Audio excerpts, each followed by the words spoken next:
Hello, అందరూ నమస్కారం. Movie review of don't look away Amazon ప్రైమ్లో స్ట్రీమింగ్ అవుతుంది. ఇదొక హర్రర్ అండ్ థ్రిల్లర్ మూవీ. ఈ మూవీ ఐఎండిబిలో అండ్ అమెజాన్ ప్రైమ్లో చాలా అంటే చాలా వెరీ లోయెస్ట్ రేటింగ్ ఉంది, 3.8. సో అయినా కూడా ఈ మూవీ చూశాను. సో ఎలా ఉంటుందా ఏంటని చాలా అంటే చాలా డిసప్పాయింట్ చేశాడు. అంతగా అయితే ఏం లేవు, ఏదో హర్రర్ సీన్స్ థ్రిల్లింగ్ సీన్స్ అన్నాడు కానీ అలాంటి అయితే ఏమీ లేవు. మళ్ళీ ఆ హర్రర్ సీన్స్కి థ్రిల్లర్ సీన్స్ ఎక్స్పెక్ట్ చేసి చూస్తే ఈ మూవీ బాగా డిసప్పాయింట్ చేస్తుంది. ఒక బొమ్మ కొంతమంది మనిషిని చంపుతా అట్లాగే హీరోయిన్ కూడా చంపాలనుకుంటుంది. సో వాళ్ళు ఎలా తప్పించుకున్నారు ఆ బొమ్మ నుంచి అనేదే ఈ స్టోరీ. సో ఆ స్టోరీకి తగ్గట్టుగానే అది ఎలా చంపుతుందని కూడా కొన్ని కొన్ని సీన్స్ చూపించాడు. అండ్ ఈ మూవీలో బ్లడ్ సీన్స్ చాలా ఎక్కువగా ఉన్నాయి. హర్రర్ సీన్స్ అంతగా ఏం లేవు, థ్రిల్లింగ్ సీన్స్ కూడా అంటూ ఏమీ లేవు ఈ మూవీలో.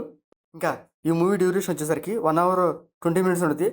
అది కూడా చాలా లెందీగా అనిపించింది నాకు. అక్కడ కొంచెం బోర్ కూడా వచ్చేసింది అనమాట. ఆ బొమ్మ ఎందుకు వాళ్ళని చంపుతుంది ఏంటి అనేది కూడా అంతగా ఇంట్రెస్ట్గా చూపించారనమాట. ఇంకా ఈ మూవీలో ఆర్టిస్ట్ వేసి వస్తే ఓకే పర్లేదు బాగానే చేశారు. అండ్ మ్యూజిక్ కూడా ఓకే ఓకే పర్లేదు అనిపిస్తుంది. అండ్ ఈ మూవీ టెక్నికల్ కూడా చాలా అంటే చాలా వరస్ట్గా ఉంది. అండ్ గ్రాఫిక్స్ అండ్ విఎఫ్ఎక్స్ కూడా అంత ఎఫెక్ట్గా అయితే ఏం లేవు సీన్స్ అనమాట. మూవీ అయితే చాలా వరస్ట్గా ఉంది. అసలు మీరు చూడకపోవడమే బెటర్. ఈ మూవీ మీద వెరీ లో ఎక్స్పెక్టేషన్స్ పెట్టుకోండి. అసలు ఇంకా ఏదైనా ఉందని ఎక్స్పెక్ట్ చేస్తే ఖచ్చితంగా మీరు డిసప్పాయింట్ అవుతారు నాలాగా. సో వాళ్ళు చెప్పాల్సిన పాయింట్ వాళ్ళు ఏమనుకున్నారో కానీ ఆ పాయింట్ కన్నా అసలు సీన్స్ కూడా అంత ఇంట్రెస్టింగ్గా ఏం లేవు. అండ్ హర్రర్ సీన్స్ కూడా అసలు అసలు ఏం లేదనమాట మూవీ. ఈ మూవీ మీరు చూడకపోవడమే బెటర్. మీకు మా వీడియోస్ నచ్చితే లైక్ చేయండి, షేర్ చేయండి, సబ్స్క్రైబ్ చేసుకోండి. Thank you for watching.